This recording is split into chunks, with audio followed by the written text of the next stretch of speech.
We come to Nature 11, and we're needing to understand that life in our particular form has a very long resonant set.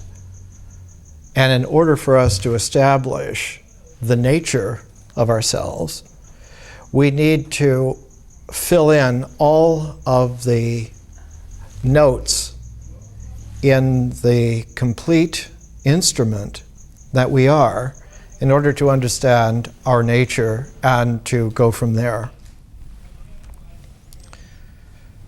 One of the difficult things is that in the Western tradition, we have for a long time been inculcated and conditioned to ignore the zeros. In a very odd, paradoxical way, the Asian traditions have been inculcated and schooled to ignore the ones.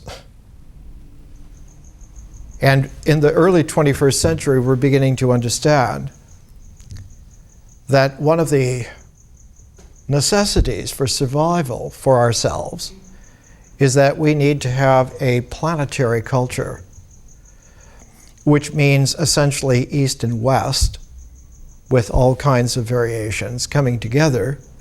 And it means reestablishing the Western consciousness of zero and the Asian consciousness of ones.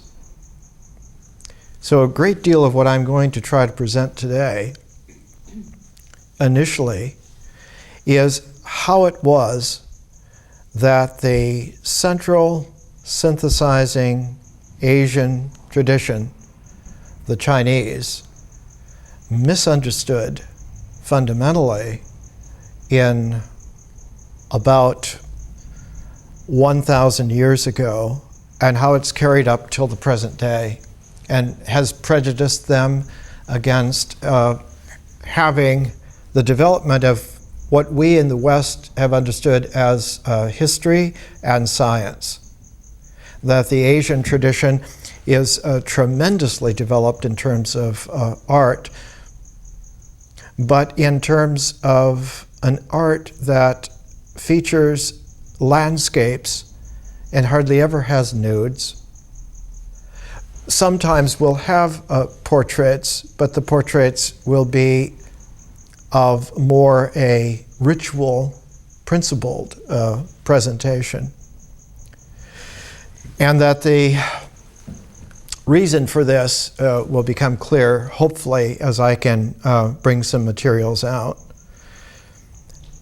But all of that is set in the pair of materials that we're holding together. Watson's classic, The Double Helix, his personal account of the discovery of DNA, and Lynn Margulis's Symbiotic Planet that came out about 6 years ago. We're using Watson because microbiology, the development of DNA and its understanding, has profoundly refreshed our ability to understand nature. And we've become, again, sensitized to the fact that it's very mysterious. And one of the most mysterious things is why it should be that relationalities are important as processes, and why quanta of existent things should be so precise and exact. Why is it that there should be particles so fine as to shrink almost into incomprehensibly small and still be particles, still be there? That the atom is not any longer the smallest thing at all, but if the atom were the size of a football field, the nucleus of the atom would be the size of a pea on the 50-yard line. And that the atom is largely open, empty space. Why is it that the structure for matter, for all of the elements of things that go to make up our existence should be almost 99% void, empty. And how is it that in that emptiness, in that void, energy continues to register specifically and exactly, precisely, over and over again as an electron or as electrons, and that energy registry should also be exact and should be a particle, the electron. And that electrons should occupy certain resonant shells from the nucleus, and only those shells. Why should that be? And that if the atom becomes more complex than where just one shell of electrons would be sufficient, the next electron leaps to another exact registry, another shell, and so on.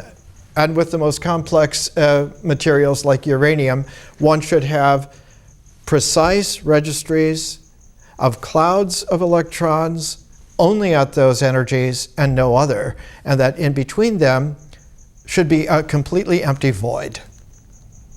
So that the atom in its atomic structure has both precision as to existence and also has in its relationality complete emptiness and void. And that as far as one could go down in the nucleus to particles that make up the qualities of the nucleus, the proton and the neutron, that one goes down to the quark level, it still registers as exact energy forms that are particles, but it's puzzling why this should be so.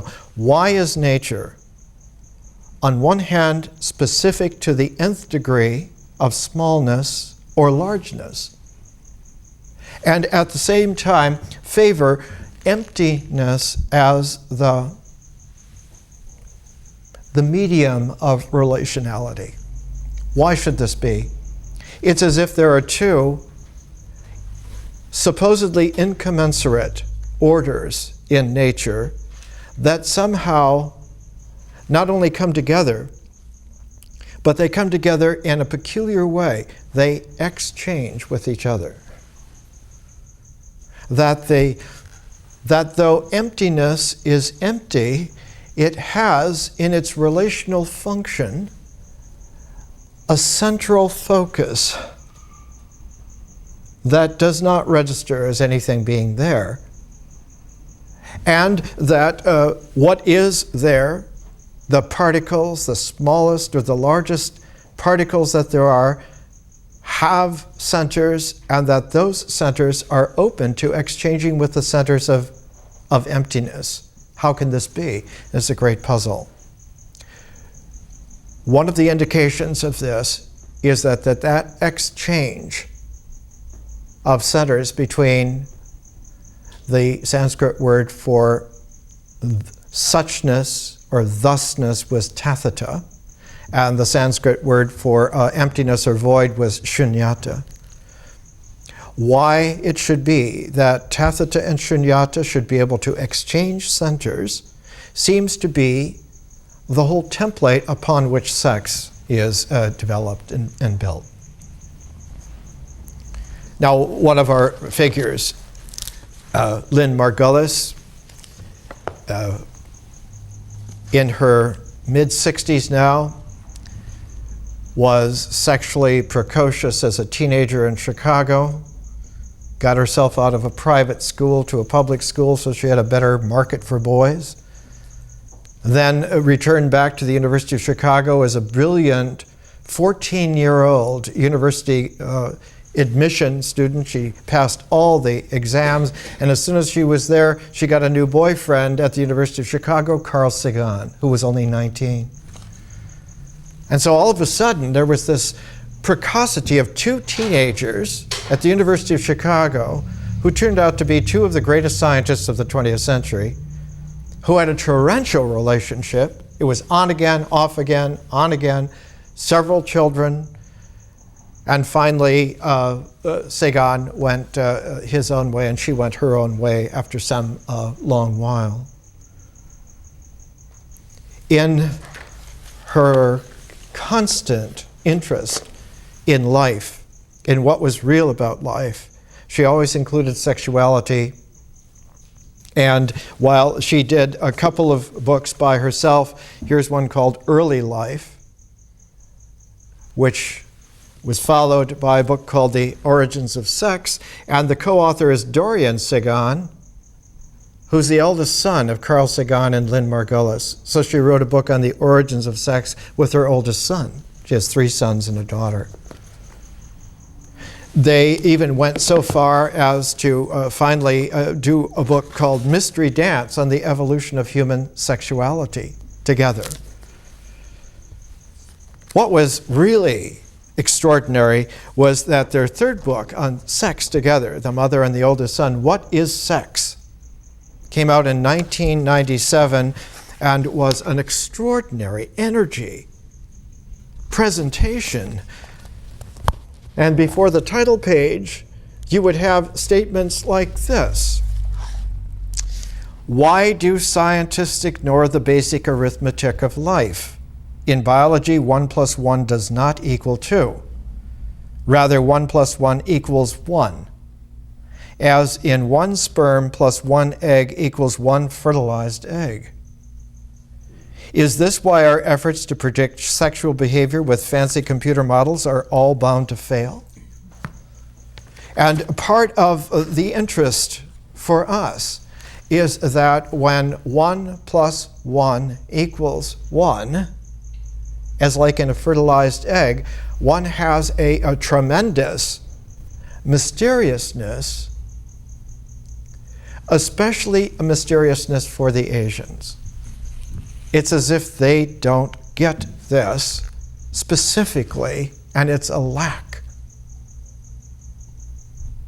Whereas for the Asians, it's very easy for them to get 0, to get nothingness, to get the use of a contour of focus that interfaces like a centering membrane, so that with the Tai Chi symbol, you get this sinuous curve that's this kind of a contour focus that is the center of the Tai Chi, and that the light and the dark have circles of each other at the center, and so one does get the exchange. But what is lost in the Asian understanding too often is oneness, is what unity is. And we're going to shift to the Chinese language for a moment. The classic Chinese word for oneness is Te.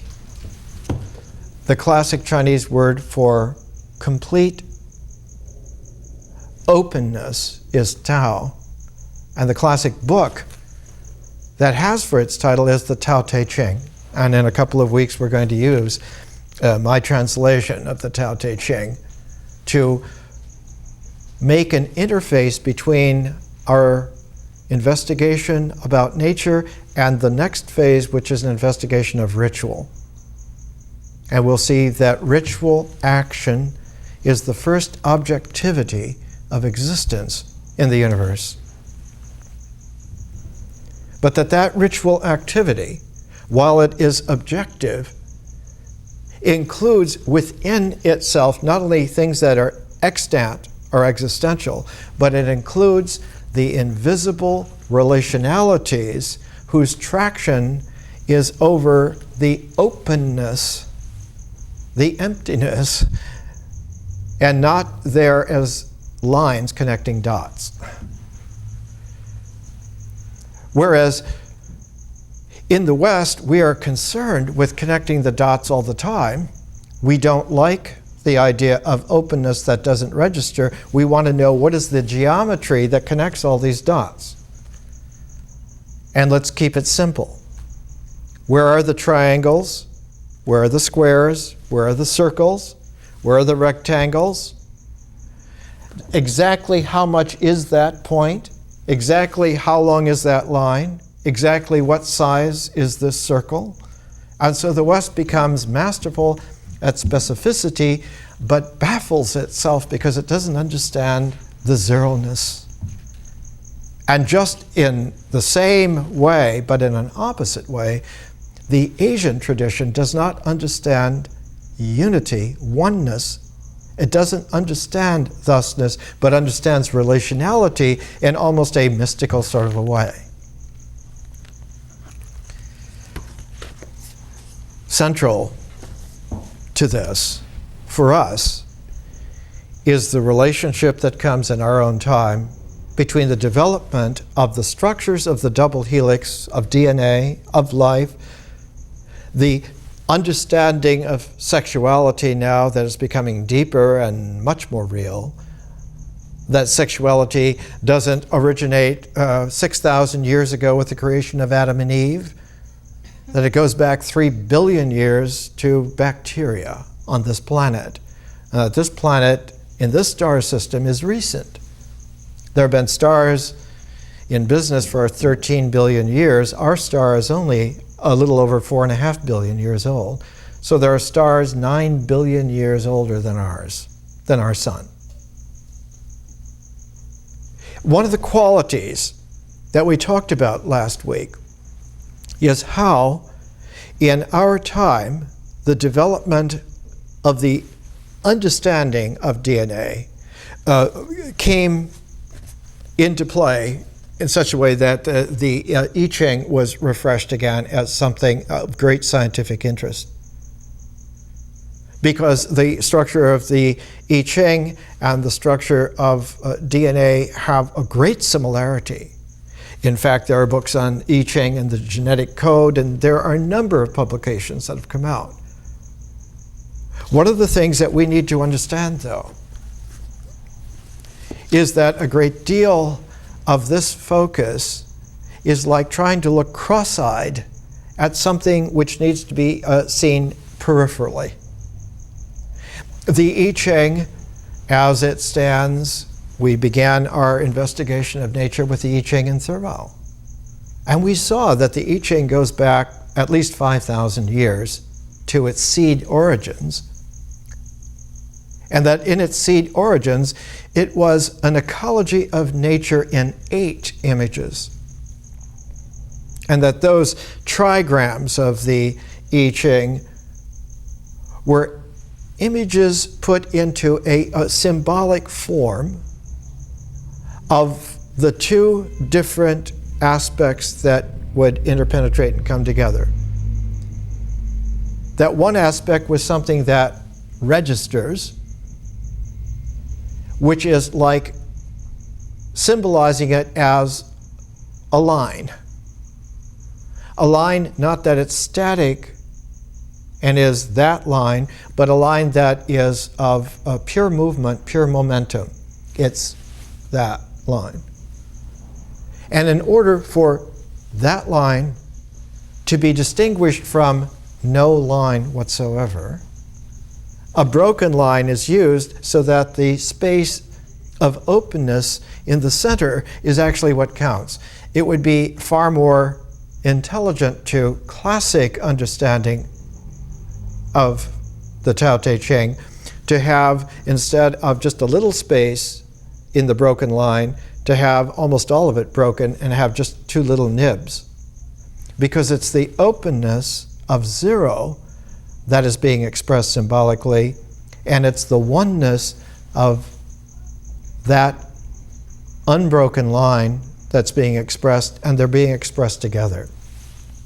And that in order for them to be expressed together in a coherent way to cover all of their changes, all of the changing phases that they can have in relation to each other, you have to have a total of 8. It's a very interesting thing.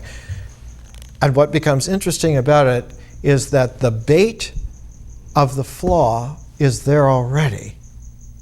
Because when one tries to put 0 and 1 together in a set of 8, You have to have triplets in order to record all the different phases. That unbroken line then can be at the bottom of the 3 lines. It can be at the center of the 3 lines. It can be at the top. And then you can abstract the line from the bottom, the line from the middle, the line from the top, and say there's such a thing as now the unbroken line on all 3. And that range of 4 are all the possible changes, all the registries of unbroken oneness that can occur within that triplet, and that you can have another column of 4 for the broken line. The broken line can be at the bottom, it can be in the middle, it can be at the top, and then you can abstract all 3 and have it at the top. So that in those 8 trigrams, one has a peculiar relationality symbolically. It's 2 cubed.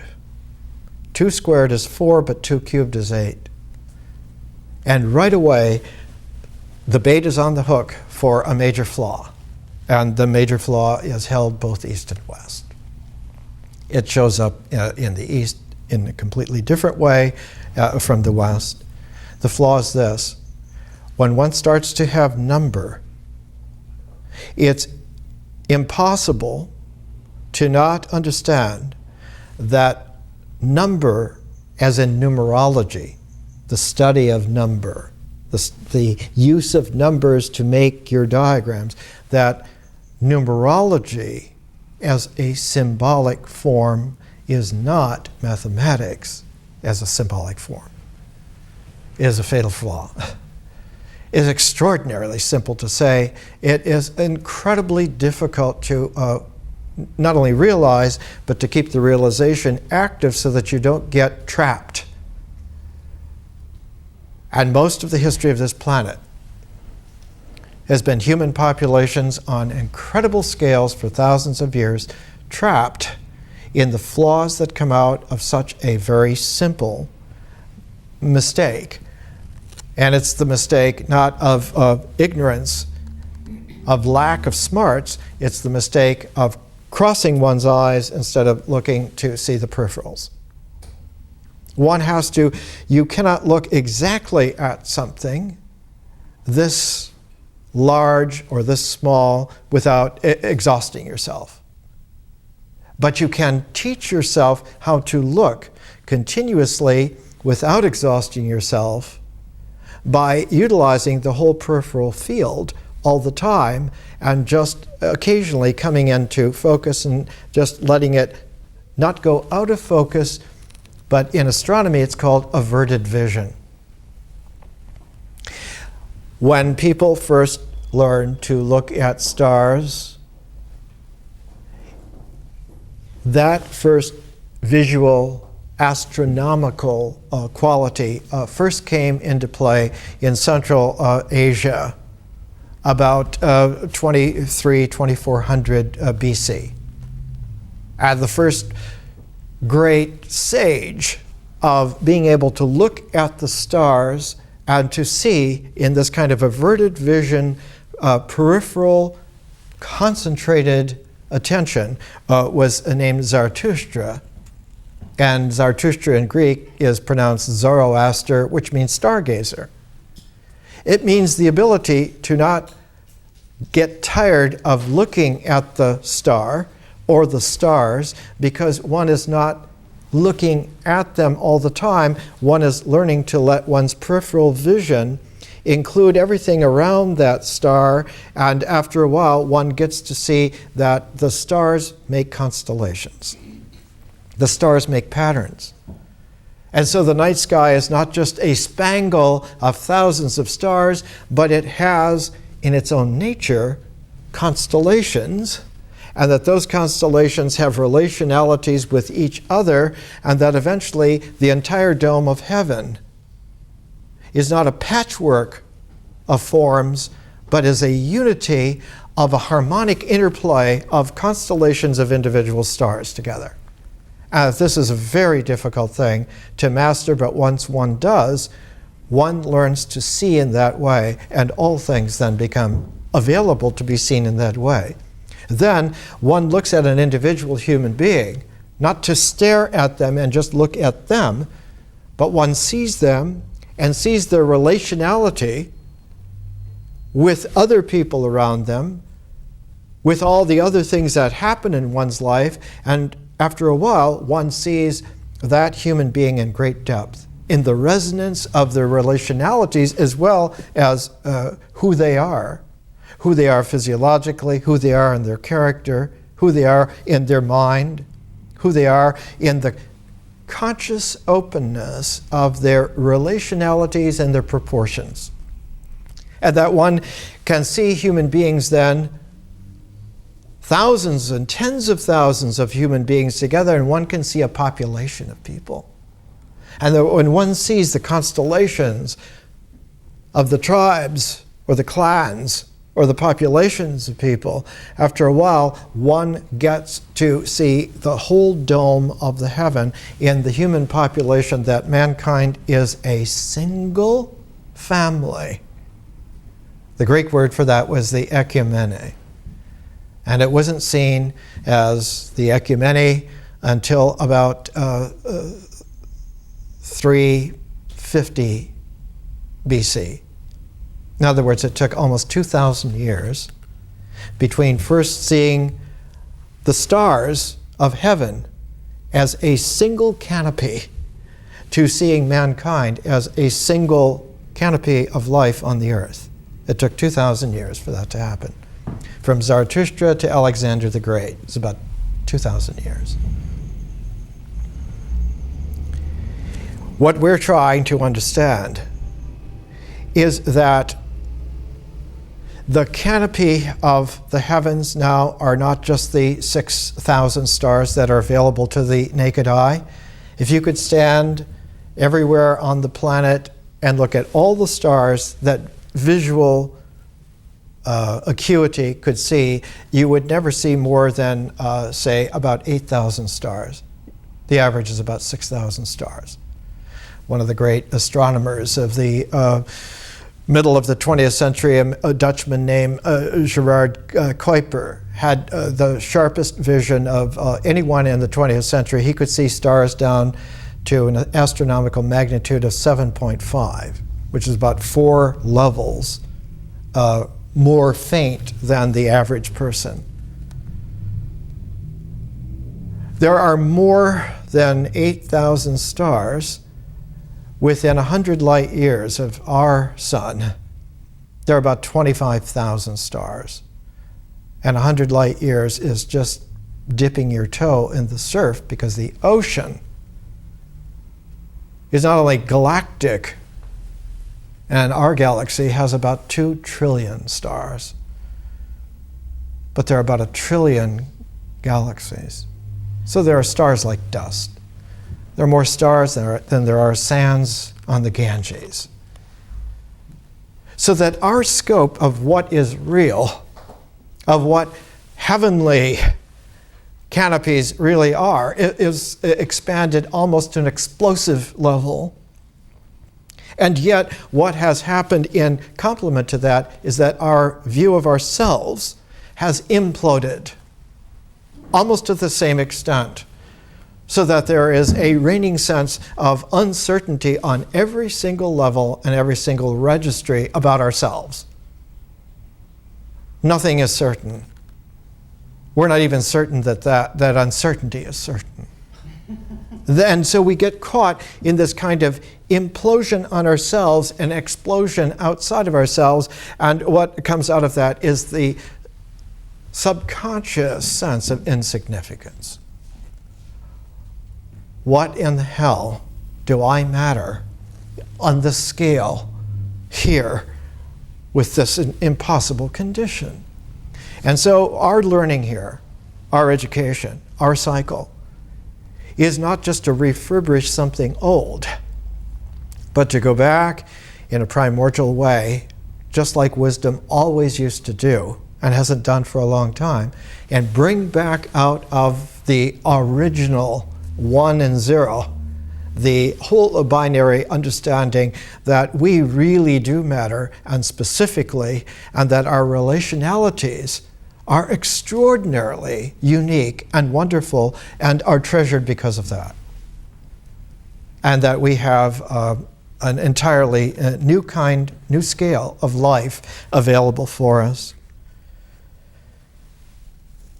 One of the difficulties about looking at something like the I Ching, DNA and the I Ching, is that the Asian understanding of the I Ching, in particular the Chinese understanding of the I Ching, was completely revolutionized about 1,000 years ago.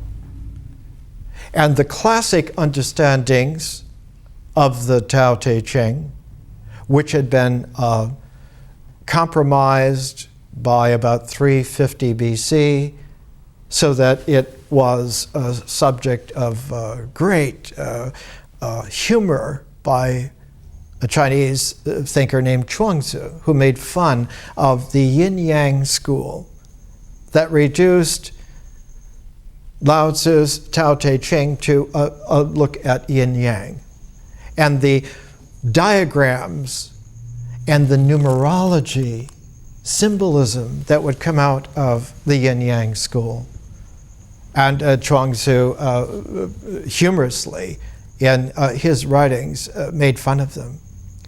He says in one of his essays, they look to do movements like the animals or the birds, and to put them into a set of a certain number of movements, and that this Tai Chi Chuan then restores them to health, because they have inculcated this ritual, this principle of just these movements, say 108 movements of the Yang style of Tai Chi Chuan, and that has any bearing on anything whatsoever. When one looks, Chuang-Tzu says, to see how nature moves, she moves elegantly, wildly free all the time. She doesn't have set movements, though there are set registries of objects. Their actual relationship to each other is one of free play. And that free play distributes itself then in resonances. And one can understand it's not a diagrammatic principle, it's a harmonic resonance that really is the key, but one has to look with special eyes to see this. And that the difficulty is if you're looking with heavenly eyes, you tend to see cycles and circles. You tend to see rotational things. Whereas if you look to see the objects, the objects then become like centers of radiational, and you get this bind between the squares that have radiance through the angles, through the centers, and so forth, and the circles and cycles that have this rotation. And it's like trying to do two movements at the same time, to radiate and rotate at the same time, and they don't quite ever go together. And that this is you remember the little thing when you were a child of rubbing your tummy and patting your head. See if you can do that. And it takes a little 2 seconds to get used to it, but you can do it. The two different movements do not factor together in terms of diagrams. They never do. Numerological symbols can never bring them together without a kind of forcefulness which results in a synthesis. And synthesis in this kind of a way is synthetic. It's artificial. And so human life becomes more and more convinced and certain that its artificiality is more important than nature. And so nature is assumed to be there for your manipulation, for your use. And what use is it? It should be the use of human ethics, human principles. And so the Sung dynasty redid the I Ching. Here's a book published by Princeton, 1990, Sung Dynasty Uses of the I Ching. And it's in the Sung dynasty about 1050 AD, that all of what had transpired in China was brought together in a new form called Neo-Confucianism. And for the last 1,000 years, Neo-Confucianism has been the inculcated understanding of not only the I Ching, but all of Asian life and Asian wisdom. And what disappears from that is the understanding of the importance of unity, the importance of exact quanta, that energy comes together exactly. If you have electromagnetic energy in the realm of visible light, and the length of that visible light is about 5,000 angstroms, you will get purple. You'll get the purple of amethyst. And it doesn't matter where in the universe you are. If electromagnetic energy is 5,000 angstroms, it will have a purple visible color. So there is such a thing as being able now to understand nature as natural and not at all as somebody's diagram, and therefore it should fit the diagrammatic expectation, which is the basis of all artificiality. Now we're going to take a break and come back to it, but it's interesting that the cover of Lynn Margoli's What is Sex should be this purple swirl. And the end papers, again, this kind of a swirl. And while this is an electromagnetic resonance, this swirl is the kind of swirl that you would get of making a combination of two incommensurate liquids. And they would have a swirl, like the inside of papers, that is called Brownian movement. It's the incommensurate molecular motions that jangle against each other, and so they cause this Brownian movement. It was the mathematics of Brownian movement that was the first mathematical achievement of Albert Einstein. He wrote the first paper to understand mathematically why this was so. And it was the first understanding that molecules made up of different atoms have a synergetic movement that is the interpenetration of those elements together, making a new vibration, and that molecules vibrate. That a molecule of DNA will be vibratorily real, never just statically there, but that each vibration will be an iteration at a certain energy registry. And one can know this to any degree of specificity, to the 10 millionths of a percentage point and beyond. Let's take a break.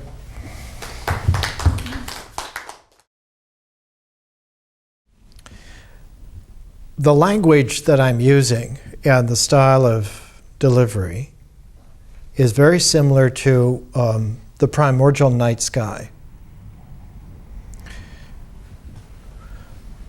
Usually in education, we're used to having something that makes sense to us. That's instruction, and we're used to instruction. Or we're used to somebody appealing to us in the sense of following the diagram, the diagrammatic structure of something. Here, what we're doing is completely different from that. If I were to try to instruct and to show you diagrams, it would defeat our entire learning. But it would appeal to all of us because it would give us a sense of identification. Ah, yes. Oh, well, this makes sense. I see what you mean. And all of that has to be forestalled because all of that is flawed.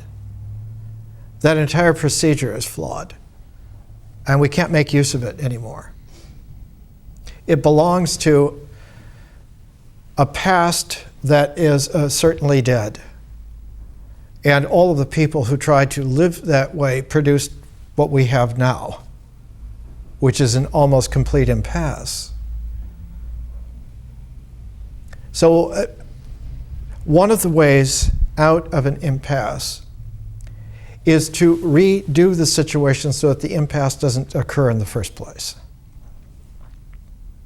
It's a totally different thing from understanding it and trying to correct it, or trying to find a way to get over it by making a larger glom.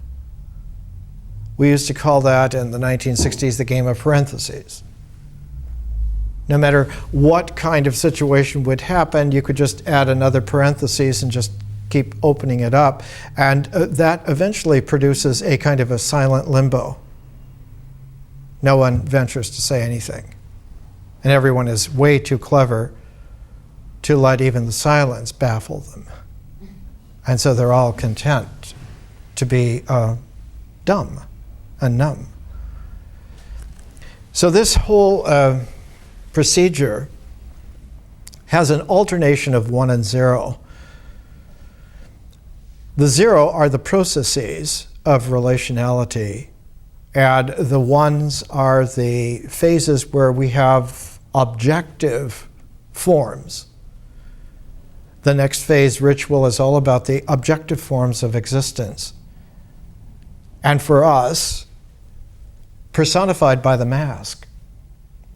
And so the ritual mask will become for us something to really pay attention to as a form, and then ritual action will be something that we look at, really registers existentially, and how all of this is necessary. We need to do this.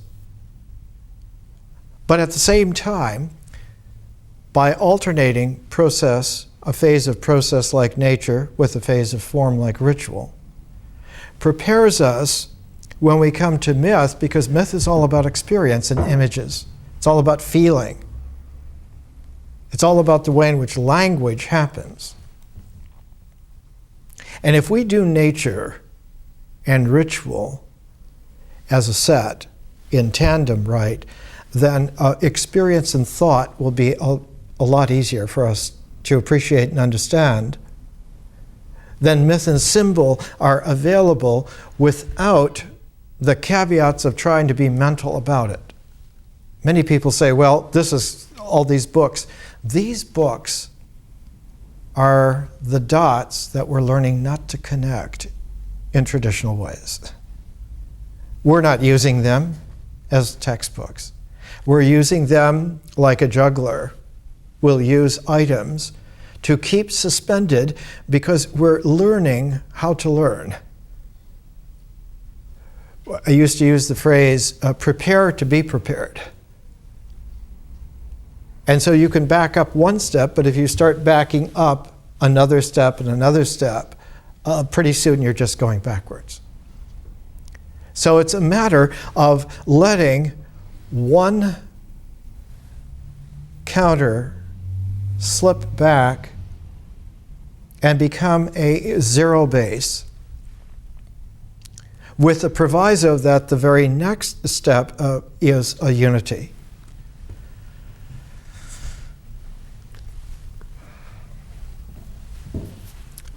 In Lynn Margulis's book on what is sex, she says on page 64, sex and solar radiation.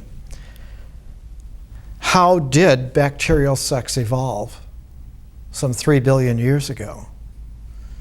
The answer, reconstructed or inferred from today's laboratory observations, seems clear. Sex evolved from DNA repair, which now collects Lynn Margulis's work with Watson's work, with the DNA, the double helix. She's trying to understand, originally when she was a teenager, for herself, and then as a mother, and then as a professor, and then as a human being, and then as a world figure. What is this that we do and that all life seems to have? What is it? Why does this happen? Sex evolved from DNA repair. With no ozone layer on the early Earth, DNA was inevitably damaged by solar radiation. That is, 3 billion years ago, the bacteria, life forms, who originally did not have DNA, came into possession of combinations of them where they became more complicated organisms and developed DNA, and when they did, it became damaged all the time, and so they constantly had to find ways to reconstitute it. Not just to repair, but to redo it. And sex was the way in which life solved that problem. Not a problem, but created the reality of a relationality.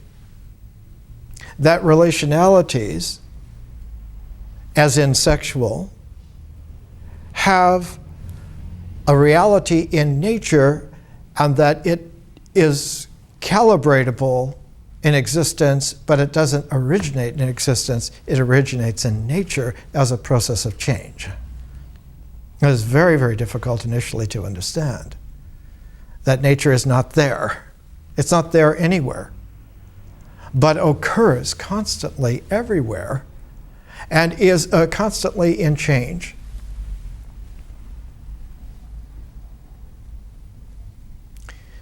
When you go back to the I Ching, back to China, you go back to try to understand how do they see it, how do they understand it, and eventually you come to diagrams like this. This diagram appeared in my friend's book, Kai Di's book, The 11th Wing.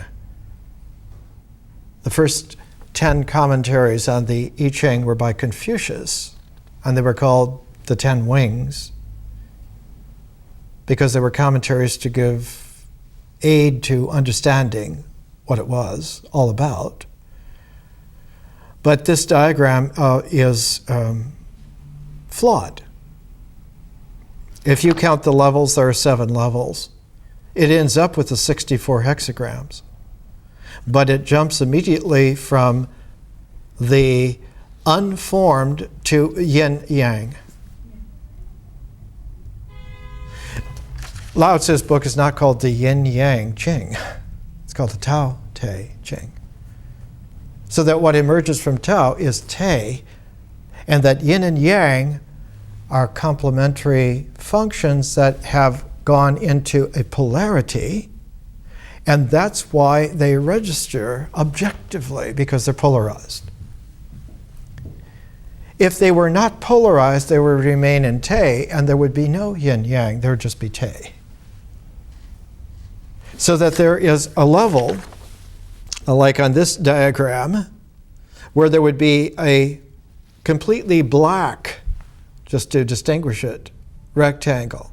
So you go from Tao to Te, and then from Te to Yin and Yang.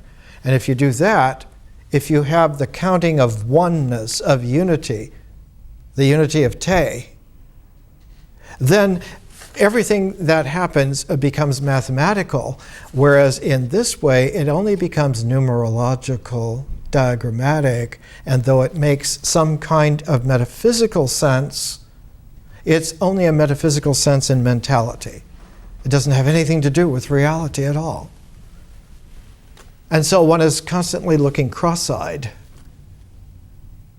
at the universe.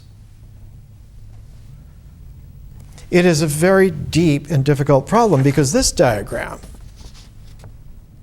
goes way back. It goes back almost 1,000 years in Chinese history. The original diagram of this, in fact, is one of the founding diagrams of the Neo-Confucianist movement in the Sung dynasty.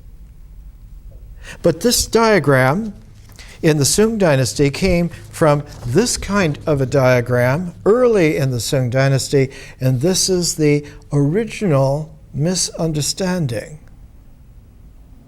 The movement from the openness of Tao to this is the yin-yang, but you can see this yin-yang is not a Tai Chi.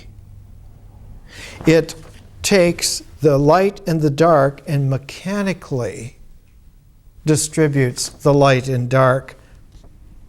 And a mechanical distribution like this, it makes numerological sense and translates into numerological symbols. But those numerological symbols are such that they always generate a diagrammatic metaphysic mentality, which is just an idea, but not a real idea, a kind of a mentality. We would call it today ideological. It creates ideologies, which in their turn create politics and bad art. One of the things that will happen when you get used to the way in which this learning works is that your aesthetic sense will heighten. You'll be able to see the constellations of things in their free play, and it's a creative, imaginative quality, and it will dovetail with a symbolic memory. And what happens in a mathematic that doesn't happen in a numerological metaphysic is that memory becomes active and works as a transformer in nature. If you're always relying on the diagrams and the rules and the codes and the principles, what am I supposed to do? What are you supposed to do? You're always checking with the law. You're always checking with the reference. You're always trying to fit yourself into somebody's scheme, to someone's plan, or everyone is dominated by a super plan. And pretty soon you have tyranny on every level. You have parents tyrannizing their children. You have children tyrannizing the younger children. And you have those younger children tyrannizing the pets. So you get into this beautiful pecking order of authority, and the whole thing is bogus. And what is worse, it is completely unnecessary. It has nothing to do with reality at all. The universe actually plays all the time, but it plays creatively. And in its creative play, it lays the base for the mind to acquire memory as a symbol transform function. And that nature welcomes this. She likes this. She's really happy about that. When she sees the creative, imaginative suitor coming, she agrees right away, oh yeah, let's get together. Because they are together in actuality, no one put them together. There used to be a famous photograph that was of the whole Earth, the first time anybody ever had it, and they used it on the cover of the first Whole Earth catalog in San Francisco. And the caption was, "We didn't put the Earth together, it is together." It's one planet, right there. By the way, that first Whole Earth catalog was so successful that the Portola Institute, a whole bunch of people that got together to make it happen, and they didn't know what to do with the profits, with the money. There was a huge meeting in San Francisco in an auditorium, and they had a roll of $100 bills, bigger than what a hand could, and they passed it around the audience, and the question is, what are we going to do? We're not in this to make money.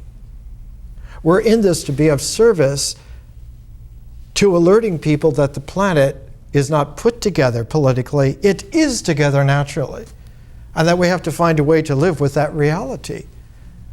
And that our political schemes have nothing to do other than to baffle us and keep us away from each other in a natural way. To keep our societies artificial so that no human populations can just be and learn to play and learn to constellate themselves in a natural way, and that the whole planet is not like what it looks like from space, but it's the maps that have the different colors of the different countries, the different districts, and that we're not supposed to like those people because they're from pink-colored countries and we're from green.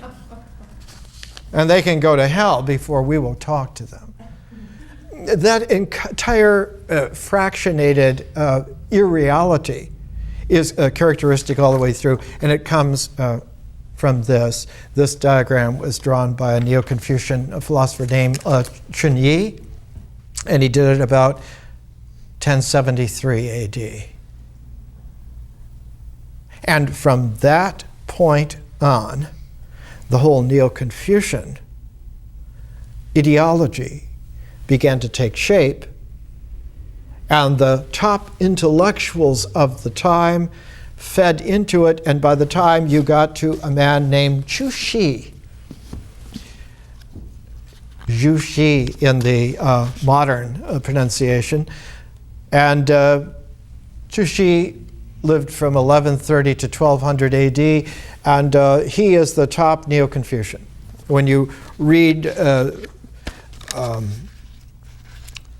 unquestionably the most important single work of philosophy produced in the Far East during the second millennium AD. For 1,000 years, this is the most important book in Chinese philosophy. It sets up the whole misunderstanding of the I Ching in the Sung dynasty.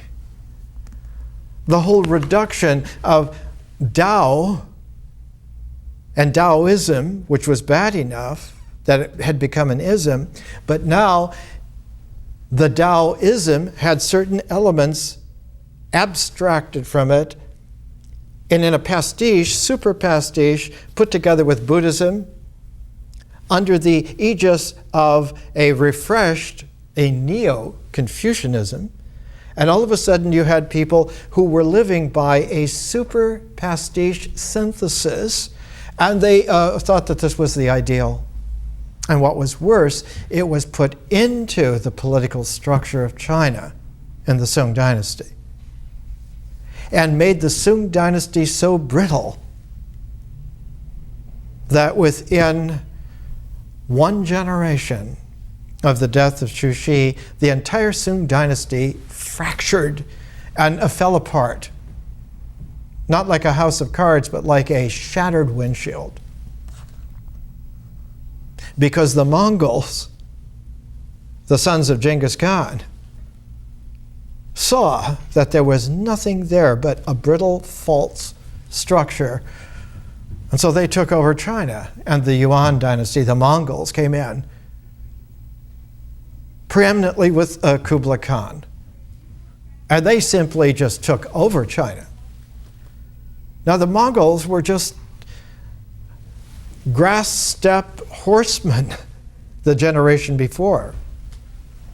Genghis Khan was no intellectual. But Kublai Khan, when he took over China, the Yuan dynasty, the Mongols, forbade the quality of Neo-Confucian thought that had made China brittle. But here you had all of these intellectuals, and they didn't know what to do with themselves. So in the Yuan dynasty, the art form that came out of China was drama, plays. All the great Chinese plays are written in the Yuan dynasty. But what you find there, you find for the very first time a couple of Westerners who come into China, and because they're very knowledgeable and practical, they know all about ships, they know all about navigation, they've come overland, they know all about the vast distances from where they came. And where did they come from? They came from Venice, Italy. Marco Polo and his uncle. And when the Polos got to Kublai Khan's China, all of a sudden you had the beginnings of a fertilization. You had the beginnings of something from that kind of proto-Renaissance Italy coming into a China that was looking for practical people who knew how to do things, who knew where things were. And pretty soon you find someone like Marco Polo being in charge of a whole Yuan dynasty Chinese fleet. He wasn't just sitting around watching the plays at court. They realized he's a tremendously talented man, so he put in charge of a fleet of about 60 ships, and his first task was to go down into Indonesia in the Indonesian waters and get rid of the Indonesian pirates. The Indonesians love being pirates. They like that. If you have it, we'll steal it, but we're not going to work for it.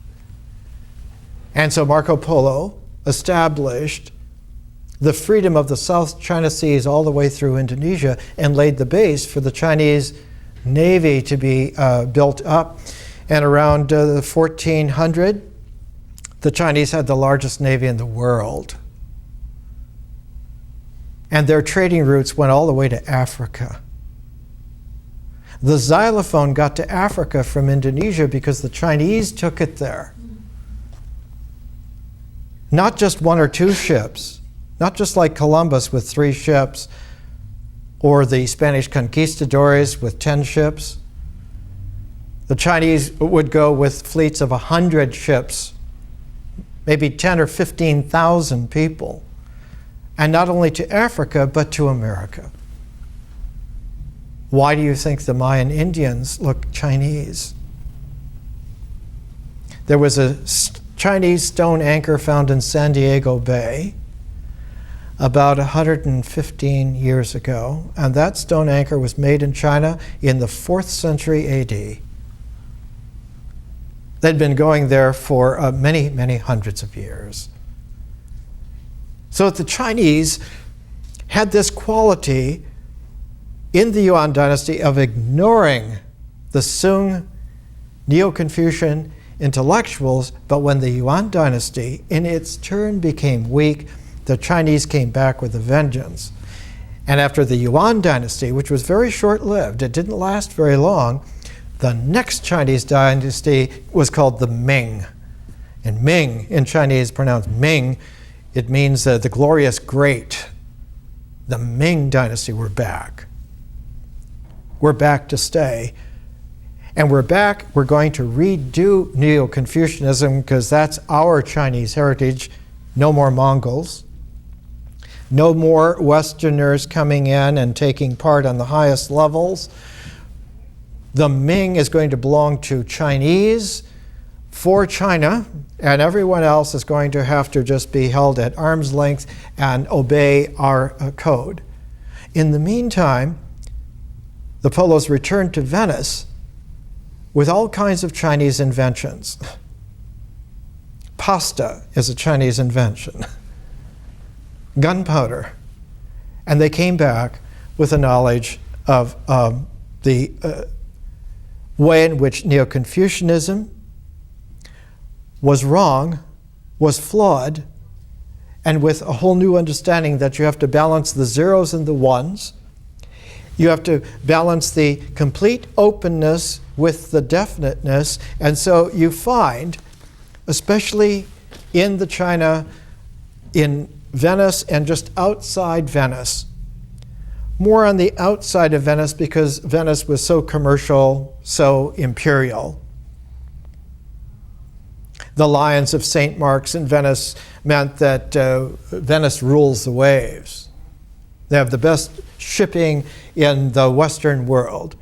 But outside of Venice, that part of the northern Italian inland, it's called the Veneto, you find in those cities, Padua, Mantua, Vicenza, you find the seeding of Chinese wisdom into the early Italian Renaissance.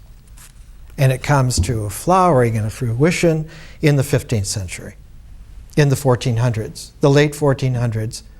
And for one of the odd things you find in Venice in 1465, one of the greatest of all the painters is doing tarot decks that are holding up the Tao Complete Zero.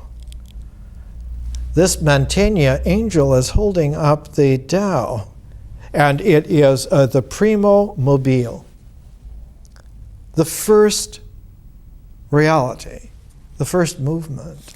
And and this is card number 49, because the deck at the time had just 50 cards, 5 sets of 10. It wasn't into suits, major and minor arcana. The whole deck was major arcana. 5, like a Chinese energy cycle, sets of 10, like a Pythagorean perfect set. So it makes the Pythagorean and the Chinese together in a mathematic, and that mathematic produced on the 50th card, you get the universe. You get the Ptolemaic universe. So you go from the delicate aesthetic angel holding up 0 to the oneness of the entire universe. There's the 0 and 1. And in Mantegna's tarot deck, and by the way, it's extremely rare.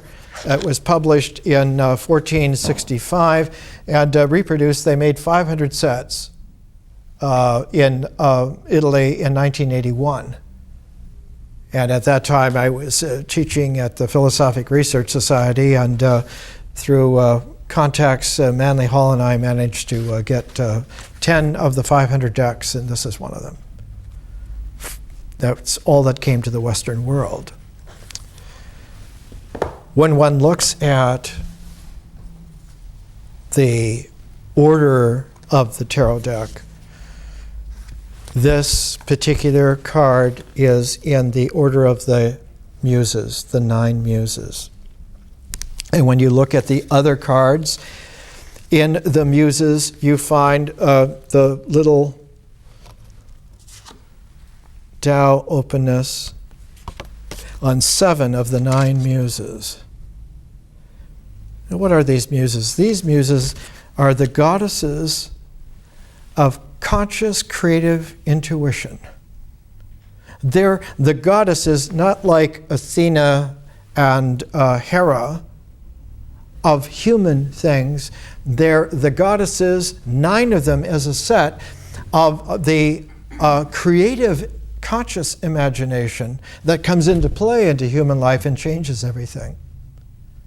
Transforms what an Aphrodite would do, transforms what an Athena would be, transforms what the goddesses of Olympia are, and those 6 goddesses of Olympia match with 6 gods of Olympus: Zeus, Apollo, Hermes. So the muses are extraordinary because here in 1465, Mantegna was born in Padua, grew up and was educated in Padua, and then became the greatest artist in northern Italy in the Renaissance, and was hired as a young man by the richest family in Mantua, the Gonzagas. And when he went to Mantua, they were very forgiving to him. He was hired when he was about in his mid-20s, and they let him play around for a few years until he finally came. And before he was 30, he was the great court painter of the most important court in northern Italy. Like the Medicis in Florence, the Gonzagas in Mantua were the most learned people, and they're the ones who sponsored this tarot deck by Mantegna. He's one of the greatest artists of all time. And here's a little thing from Hampton Court Palace by Christopher Lloyd, surveyor of the Queen's pictures. This is Mantegna's The Triumphs of Caesar, a whole series of paintings that go together. And he did several series of paintings. The most famous is not The Triumphs of Caesar, or the Studiola, which was done for Isabel d'Este, the wife of Francisco II Gonzaga. Isabella d'Este was the most elegant woman in the Renaissance. She was extraordinarily refined, not only in personal beauty, but in the aesthetic sense that she was able to presence. And one found in her time in Mantua some of the most refined of all qualities. While you would have heroic armor in the Florentine Renaissance, you would have the most exquisite lace in that northern Italian Renaissance. A completely different refinement and sensitivity. And Mantegna was the artist for it. His greatest series, the Camera degli Sposi, are all the frescoes put together, and one begins to understand his tarot decks, his series of frescoes, That these are not just collections of pictures or collections of images, but they are constellations of images that, when you know the relationality process, go together to make a view of the cosmos. It's a symbolic key of the cosmos in a mathematical relationality, not in a diagram, not in a numerological base, not in a referent to ritual identities base. One has to be very spry on one's feet. And so someone like an Isabella d'Este would be able to understand someone on the basis of how well they dance, not on the spiels that they can diagram. It's a completely different outlook, a completely different understanding. And out of that new understanding came science. One of the standard old histories of science by A.C. Crombie. This is a paper reprint of volume 2. He says here, chapter 2, in volume 2, the revolution in scientific thought in the 16th and 17th centuries. The application of mathematical methods to mechanics. When you stop numerological, metaphysical diagramming of mechanics, then mechanics becomes transformable and it becomes something else. For instance, if you apply the transform registry of energy as heat, you get thermodynamics. When you apply it in terms of air lift, and you get aerodynamics. And water hydrodynamics. So you begin to get a whole different basis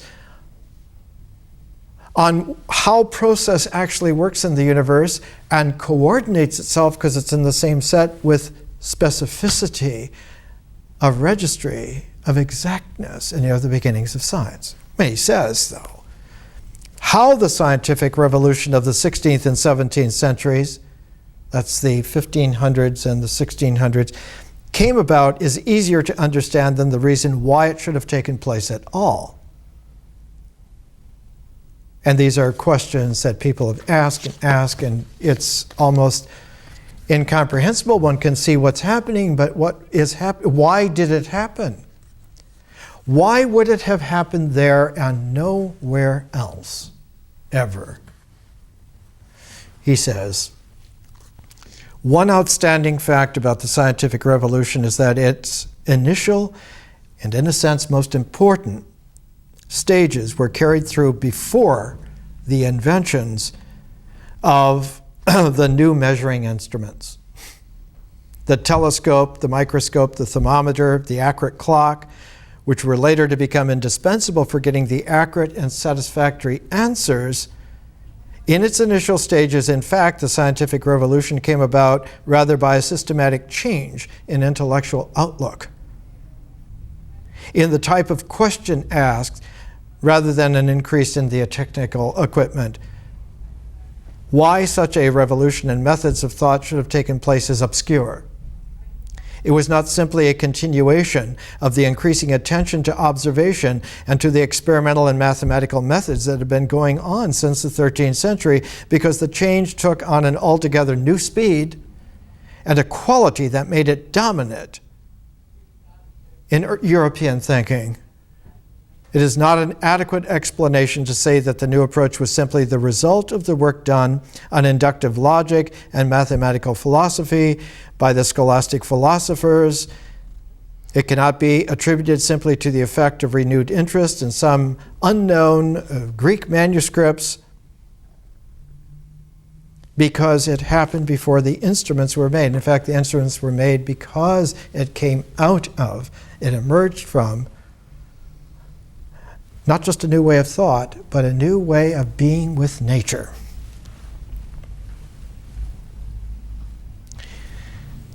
The Renaissance is always talked about as the recovery of classical wisdom.